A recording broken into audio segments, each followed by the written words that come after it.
Hello everyone, welcome back into this channel. So today we will learn about CapCut application, and I would like to show to you the way how you can import picture on the video clip with the CapCut.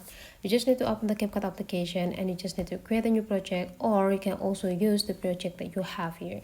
So I already have this type of project and I would like to add the picture on it. So the next thing you need to do is make sure that you place this straight line into the specific duration that you want to the picture start to be appear. So here I will let to make it like start into the 5 seconds, and you just need to go click this overlay section, and this overlay you just need to go click this add overlay, and that will bring you into your collection on your library, and then you just need to tap the photo section to insert the photo. And now you just need to add which photos that you want to add into the video, and then just need to go click add, and those picture will be appear on the video clip. And then you just need to adjusting the size of the picture, or you can like do this instead. I will let you do this.